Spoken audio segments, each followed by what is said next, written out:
Bien, muy buenas tardes, estimados alumnos. Damos inicio a la clase número 7, a la clase número 7 correspondiente a esta jornada. Estamos hablando acerca de los aspectos generales del derecho internacional público.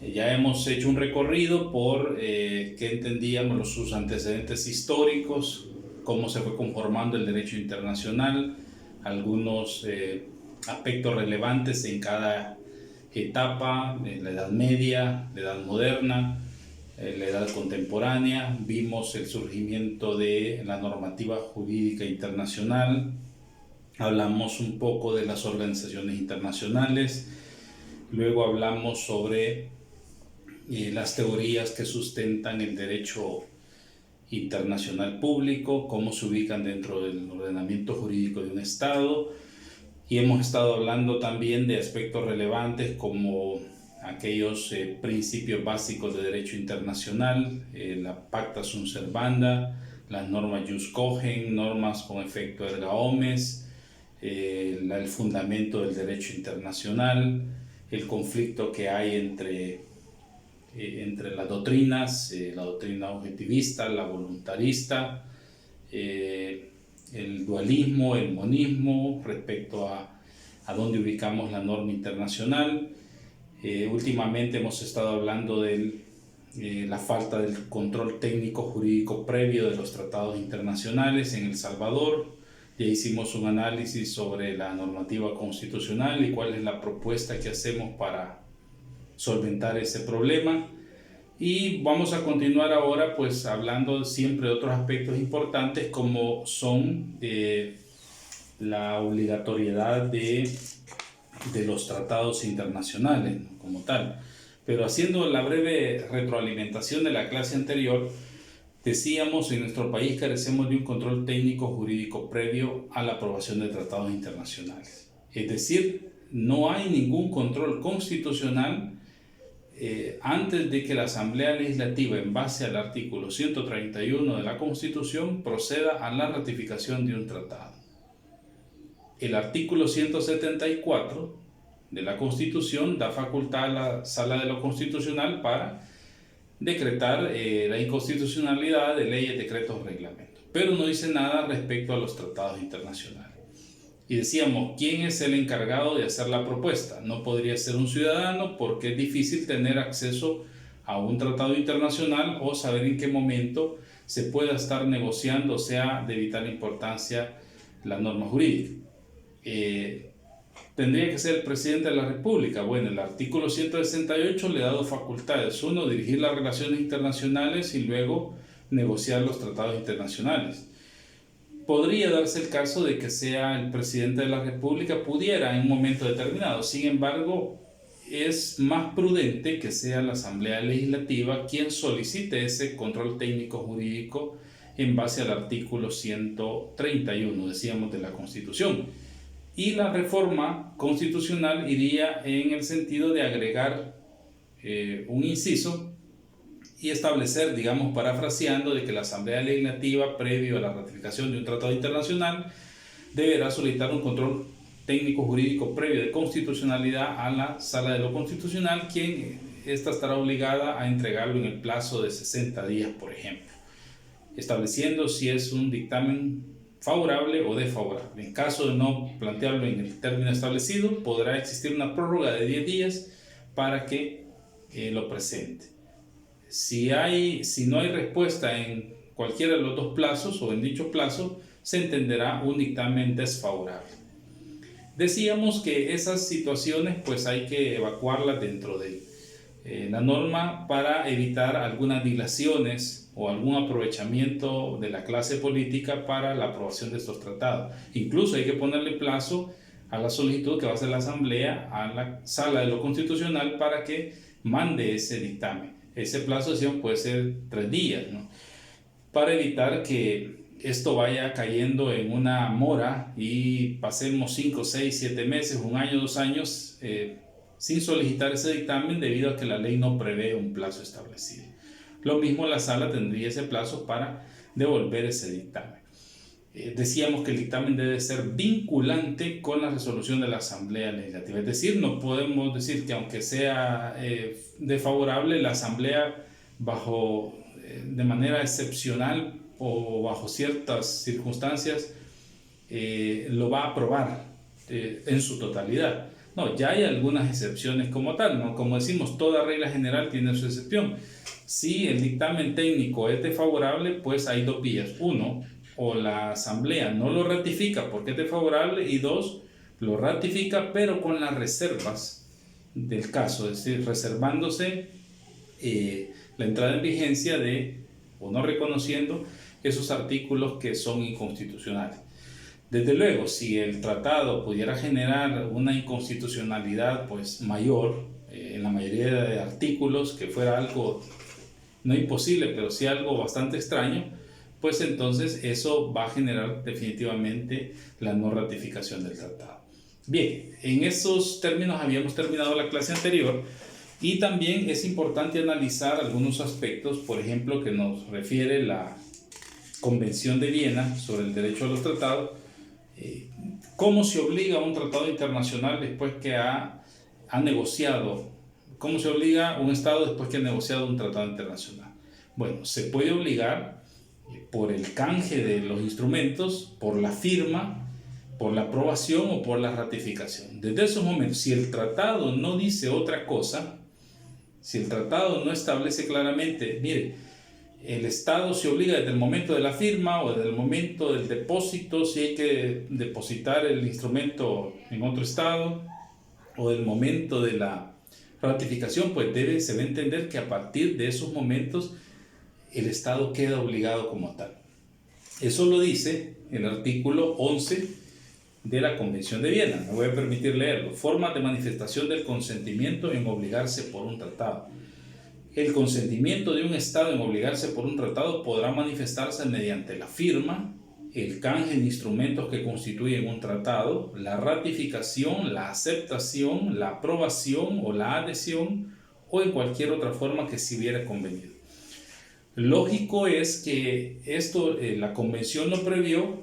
Acordémonos que la Convención es de 1969. La mayoría de instrumentos de protección de derechos humanos, o el auge de los tratados internacionales, empieza del 45 hacia adelante. Teníamos alrededor de 21 años cuando surge la Convención de Viena, y por ese motivo establece nada más de que la obligación del Estado puede aparecer al momento de la firma, si el tratado no lo dice, o al momento del canje. Es decir, esos actos de negociación, esos actos de preparación, de discusión, sirven para expresar la obligatoriedad del Estado. Entonces la ley quiso preverlo de esa manera, por si algún Estado dice, mire, pero es que en el texto del tratado no dice en qué momento yo me obligo. Yo seguí todos los pasos, lo negociamos, lo firmamos, hicimos el canje de instrumentos o lo depositamos en el lugar que creímos conveniente, o lo establecimos ahí, pero no dice en qué momento yo me voy a obligar como tal. Entonces ya la ley prevé, de acuerdo a la Convención, que desde el momento, en este caso, de la firma o de la negociación, el Estado ya está obligado.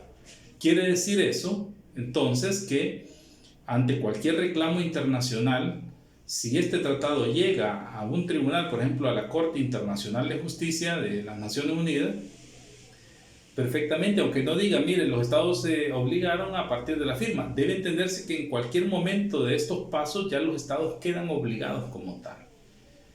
Y aquí entra en juego la teoría también, teoría objetiva, la teoría objetiva que establecía pues que la obligatoriedad es frente a la comunidad internacional. La obligatoriedad es frente a la resolución de los grandes problemas a nivel internacional que están vinculados lógicamente con el Estado, y que los Estados los buscan hacia afuera, porque son los Estados los únicos entes que pueden compartir ideales comunes como tal. Entonces, eso la ley lo previó pues para establecer algún tipo de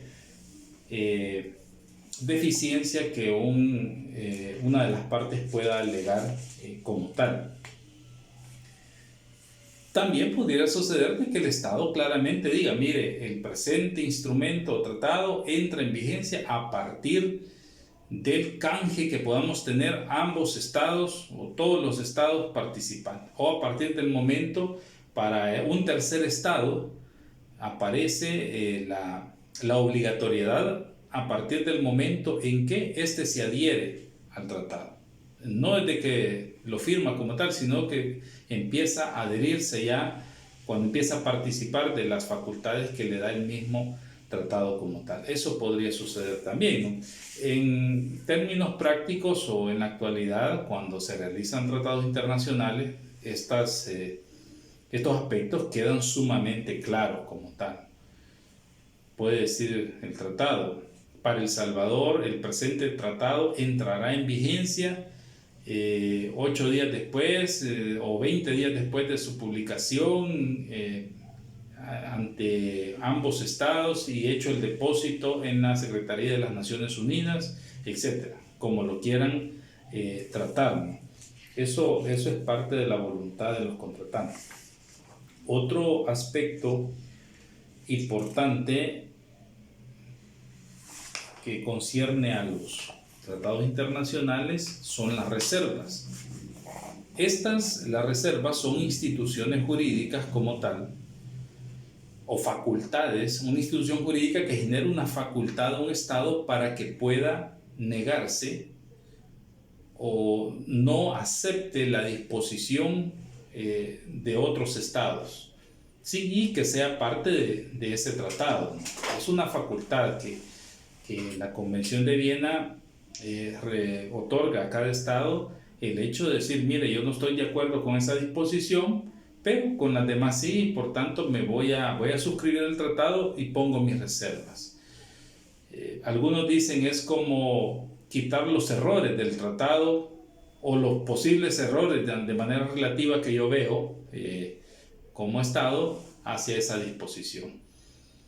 Recuerdo cuando por ejemplo, se firman tratados en el Medio Oriente, generalmente que son tratados donde convergen países que históricamente han estado en conflictos ideológicos, religiosos, más que todo, se puede ir generando algún tipo de pugna, ¿no? Que van a estar, digamos, en la misma idea de, por ejemplo, protección al medio ambiente a través de la protección y regulando el cambio climático, tal vez en la idea de seguridad alimentaria, pero en la participación de diferentes estados hay un estado enemigo como tal y establecen algunas reservas. El estado árabe, por ejemplo, está de acuerdo en todas sus partes respecto al presente tratado y establece su colaboración en los términos del artículo tal. Sin embargo, dice, el hecho de suscribirnos al siguiente tratado en conjunto con los tantos estados o con la mayoría de estados participantes no significa que nuestro estado reconozca como un estado soberano, por ejemplo, al Estado de Israel. Esa es una reserva como tal, no una negativa a reconocer, digamos, la soberanía o la independencia de ese estado. Podría ser un ejemplo. Otro podría ser un tratado de El Salvador con Guatemala. El Salvador puede decir, en este tratado sobre las prerrogativas que tienen los agentes diplomáticos, el Estado de El Salvador se reserva el derecho de abrir la valija diplomática cuando considere de que el funcionario atente o vaya a atentar contra la seguridad del Estado. Digo esto pues porque la Convención de Viena sobre relaciones diplomáticas y relaciones consulares ya establece que los agentes diplomáticos, su valija no puede ser registrada como tal. Es una facultad, es un derecho, claro, se entiende por el perfil de profesional, de funcionario que representa a un Estado, ¿no? Un agente diplomático, un embajador, un cónsul, vamos a entender que es una persona culta, educada, un profesional, una persona con altos valores patrióticos, humanísticos, etc. Es una persona honorable como tal. Incluso tiene algunas prerrogativas dentro de en los viajes, ¿no?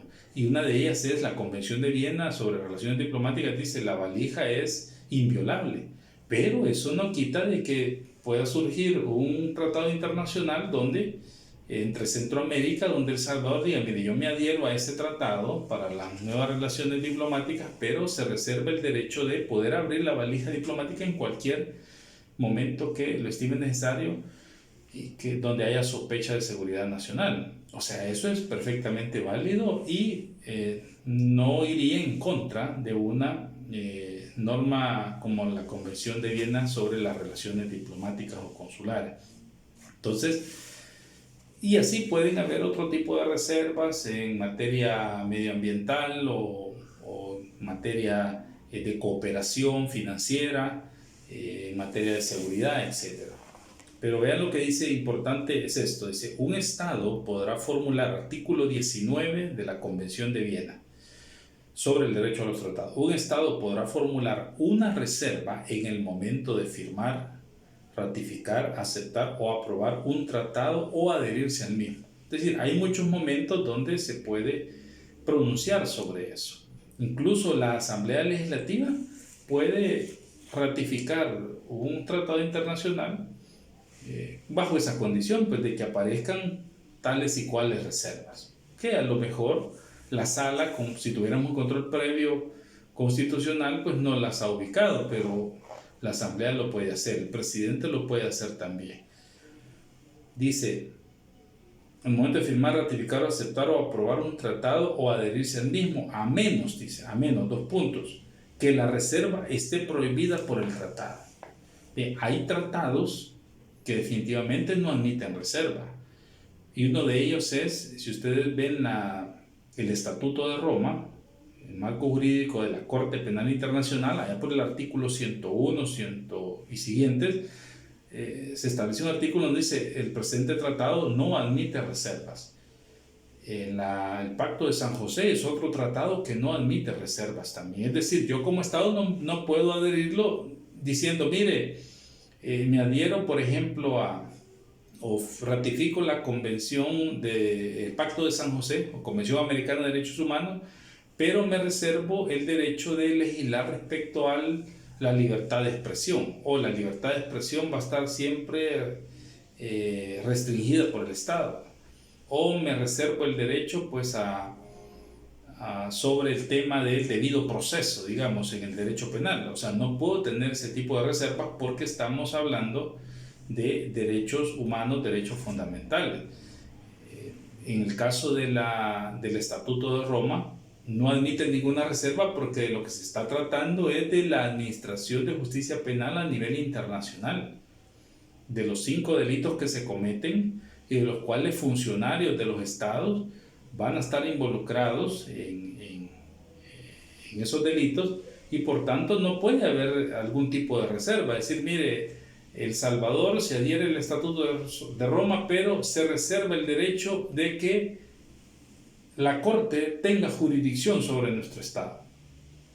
Eso no puede ser, porque entonces sería pues como ir en contra de la naturaleza del mismo Estado como tal, ir en contra de algo que es necesario para eso. Claro, la Corte Penal Internacional, lo vamos a aprender más adelante, tiene jurisdicción sobre El Salvador, pero es una jurisdicción complementaria, y eso se lo voy a explicar más adelante. Es una jurisdicción complementaria, no es principal, no es primordial, ¿no? En primer orden, sino que es complementaria. Pero aquí tenemos, dice que la reserva esté prohibida por el tratado. Que el tratado disponga que únicamente pueden hacerse, dice un Estado podrá formular una reserva en el momento de firmar, ratificar, a menos que el tratado disponga que únicamente pueden hacerse determinadas reservas, entre las cuales no figure la reserva que se trate. Claro, esto ya algún tratado puede establecer cualquier tipo de reserva, ¿no? Podría decir, los suscriptores del presente tratado nos comprometemos a reunirnos, por decir algo, en sesiones ordinarias 2 veces por año y establecer una contribución para el buen funcionamiento de de todos los fines de este tratado. Es decir, mire, nosotros nos adherimos, pero renunciamos al derecho de reunirnos y de contribuir. O sea, si ya se estableció que sobre esas reservas no se puede, sobre esos aspectos no se puede establecer una reserva, no podemos nosotros llegar y querer establecer una de ellas. Y dice C, que en los casos no previstos en los artículos A y B, la reserva sea incompatible con el objeto y el fin del tratado.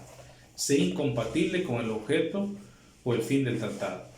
Si firmo un tratado sobre protección de, qué sé yo, de protección de niños, o bueno, vamos a poner otro tema, protección de mantos acuíferos, ¿sí? Y me comprometo a cuidarlos, a reproducirlos, y yo establezco en el tratado una reserva sobre, digamos, la disposición total o el tratamiento, digamos, quedará estrictamente bajo responsabilidad del Estado de El Salvador, sin ninguna injerencia del Estado, sin ninguna directriz.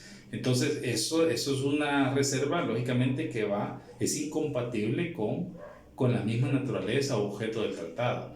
Estamos hablando de contribuciones, digamos, para crear, digamos, instituciones que vayan en pro o en la defensa de los derechos de la niñez y la adolescencia, y el Estado de El Salvador se niega aprueba el tratado, pero se niega a generar esas contribuciones, se reserva esa facultad. Entonces estamos en contra de una disposición que es propia, que es de la naturaleza del tratado como tal.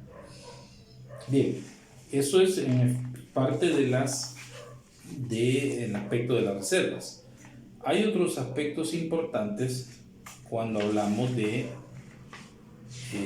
los que participan en la... este elemento quiero resaltarlo también. Vean lo que dice el artículo 3.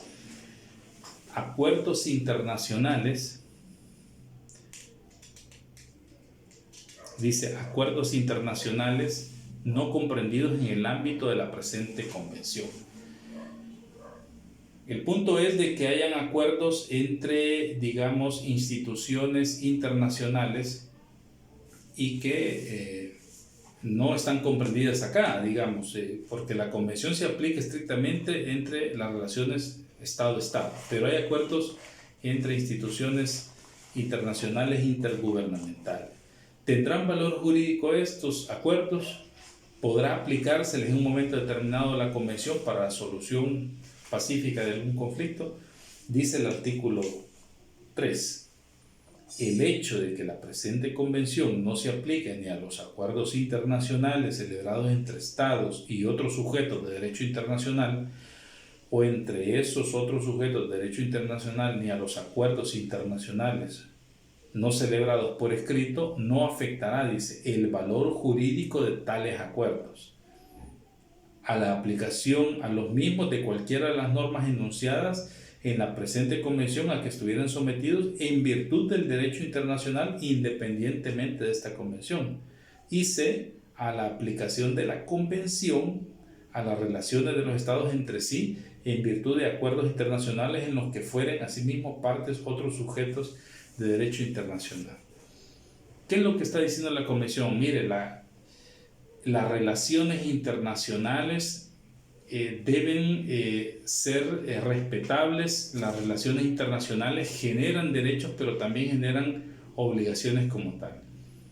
Y el hecho de que un Estado pueda hacer un acuerdo, un convenio, por ejemplo, con la Corte Centroamericana de Justicia, con la Secretaría de Integración Económica, con el Consejo de Seguridad de la ONU, que son organismos supranacionales, no quiere decir de que esos acuerdos no tienen valor jurídico y que no se les puede aplicar la convención.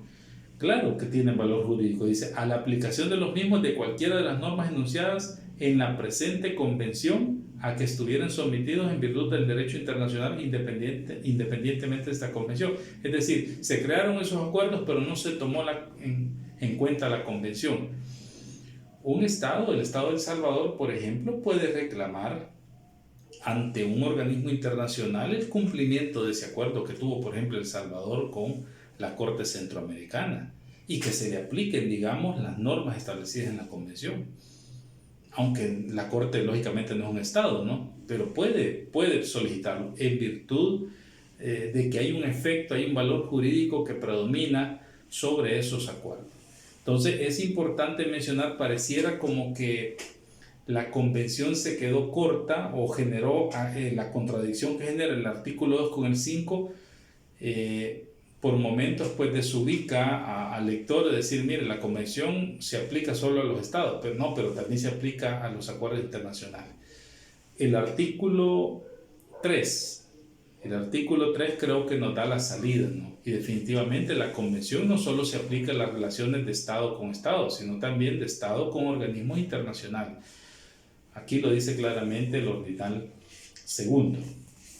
Y ya para ir finalizando, es importante mencionar que cuando hablamos de la celebración de estados, podemos estar hablando, en la celebración de tratados, podemos estar hablando de un estado negociador, un estado contratante y un tercer estado.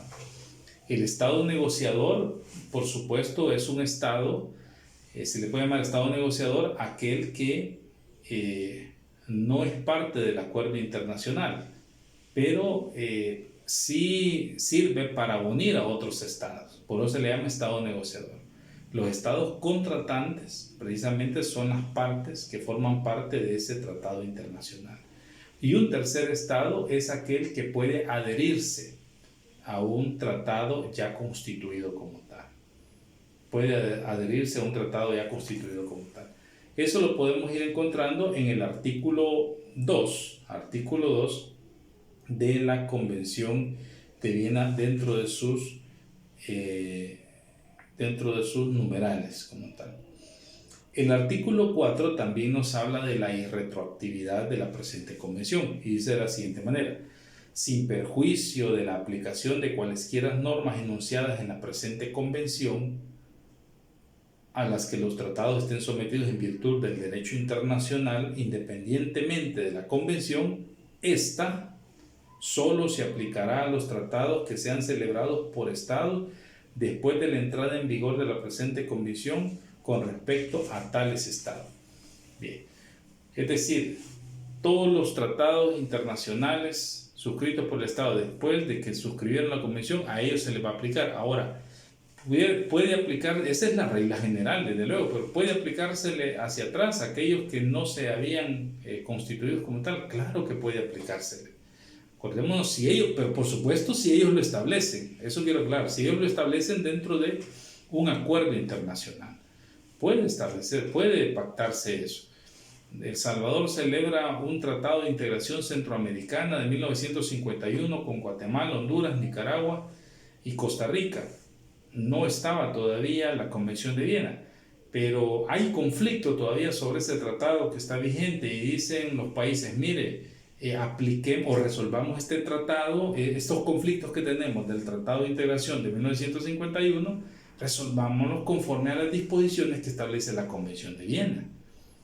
Perfectamente se puede establecer, como también pudiera establecerse el hecho de que mediante un acuerdo especial los estados sometan un tratado internacional a un organismo internacional, un organismo internacional que no figuraba, digamos, como una instancia a acudir para resolver el conflicto que se iba a dar. Se celebra un tratado internacional de integración y ahí no establecieron que en caso de conflicto iban a acudir a la Corte Interamericana, por ejemplo. No se estableció eso, sino que lo iban a resolver, dijo ahí, en base a los principios de solución pacífica de conflicto, de la Carta de las Naciones Unidas. Pero vemos que eso no da resultado, entonces, claro, eso se puede ir a solventar a otro tribunal mediante un acuerdo especial como tal. Bien, estimados estudiantes, vamos ya casi finalizando con esto de los aspectos importantes del derecho internacional público. Espero que puedan revisar los videos de esta semana. Vamos a tener clase también de retroalimentación sobre los primeros videos que envié. Así que les exhorto a que los puedan ir escuchando y ir haciendo sus anotaciones. Pasen buenas tardes.